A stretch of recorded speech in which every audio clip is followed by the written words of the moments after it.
Volume. All right, Jack Reiss, legendary boxing referee. Tell me how you got into boxing refereeing. Well, I got tired of getting hit in the face and I wanted to stay with the sport, so I pursued refereeing. So I'm assuming you boxed at one time, or? Yeah, I grew up here in Brooklyn and Coney Island. I did my share of boxing, a lot of unsanctioned kind of stuff, and never was had any much talent, so I wanted to stay with it, and I got into refereeing. Unsanctioned kind of stuff, am I to assume? Yeah, street church. fights? No, well, I did a lot of street fights, but Okay. I'm talking about, church bazaars and things like that all over Brooklyn. Oh, like, what do they call them? Smokers? Smokers. Smokers, Yeah, and then I also used to attend a martial arts school on Avenue U, Louis Neglia Martial Arts Karate Academy. I was a full contact kickboxer for a while. Not very good, but I did it. Amazing. And you refereed some awesome fights. What was the most memorable fight that you refereed? I have moments of memories, lots of them, but I know people tend to always bring up the time that I had Andre Ward against Edwin Rodriguez, and it got a little rough. I got cracked in the face by Rodriguez. I had to stop the fight and take points away from both guys to calm them down, but I guess that would be one of them. Did the punch hurt? I'm an old guy, so it stung me, yeah. Wow, so you got cracked in the face. Did it do any damage, like were you sore the next day? No, nothing like that. Not like, just, rang my bell a little bit for a second. What's your favorite part about refereeing fights? The people, there's no question about it. The relationships I've made, it's like a family. I walk in here, I walk into Gleason's gym, and we all kind of know each other from seeing each other at fights, and it's just great. Recently there have been a couple of fights where what a lot of fans would say were early stoppages, like if you take AJ versus Tackam.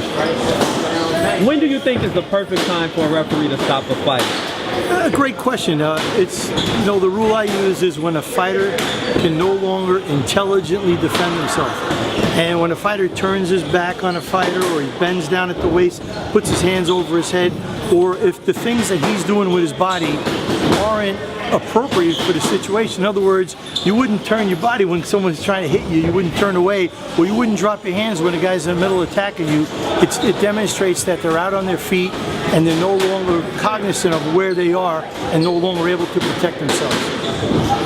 When would you consider it too early to stop a fight? You got it. These are professional fighters, okay? And their job is to go in here. It's a hurt business, and we cannot protect them from harm. They make that choice, like a police, like a fireman, military. They all make the choice to do that job. A fighter gets in there knowing the risks, and we can't protect them from harm, but we're there to protect them from unnecessary harm. So when a fighter's got no chance of winning on the scorecards, doesn't really look like he's competitive anymore, he's not really throwing back with enthusiasm, maybe he has some physical damage, time to pull him out. At other times, when they can no longer defend themselves. Okay, so if a fighter say down by 8 rounds in a 10-round fight, he's really not doing much, he's taking more than he's getting. Where's he going? It's time to call it a day. Yeah. Sometimes the corners, they don't stop the fight when they should, and the fighters are so courageous, they're like warriors, they're not going to stop the fight, they'll go out on their sword, and it's when I got to step in and save them for another day. Also, there have been some stoppages, but on cuts, when do you think is the right time to stop a fight on a cut? When the cut's going to cause some kind of permanent damage, where they might not be able to open their eye or close their eye anymore, or cuts like in the mouth that are bleeding excessively. I'm not worried about where the blood that's bleeding excessively. I'm worried about where the blood's going on the inside. Is it filling his gut? Is he reducing his ability to breathe? And then he's getting deoxygenated and he's getting more fatigued and willing to take more damage.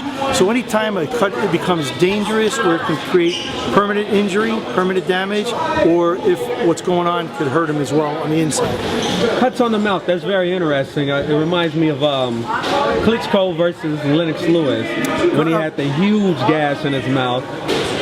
How does that affect the fighter with a cut in the mouth? Well, it affects each fighter differently, what their tolerance is. But I don't know if you remember, that fight got stopped because of one of the cuts. Mm-hmm. But it's a great scenario.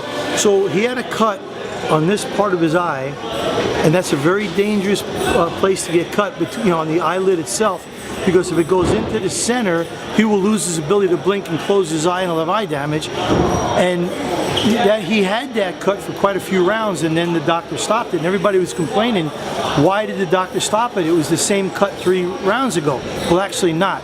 Vitaly was sitting on his stool, and when the doctor came in this particular round, Vitaly looked up at him, and the doctor saw his eyeball through the eyelid. So that's why he stopped the fight. The cut had accelerated so bad that the doctor looking down could see the eyeball. Oh my God! So when you say the public don't know it because we don't communicate that to them.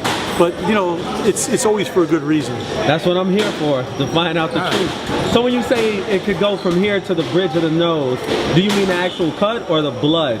The cut, if the cut spreads out deep enough to where it goes where your eyelid, upper and lower eyelid meet, where your tear duct is, right, you could lose the ability to tear, you could lose the ability to open and close your eye. And we're talking permanently? Yeah, permanently. It's the nerve. There's these 8 nerves that run through your skull, and there's different areas that when you get it cut there, we're very concerned because it'll damage that nerve. And you might have, there's a nerve that runs all through here, and if that thing gets damaged, you won't have any feeling in your chin, you might not be able to open and close your mouth. It's dangerous stuff. And you know, the depth of it as well.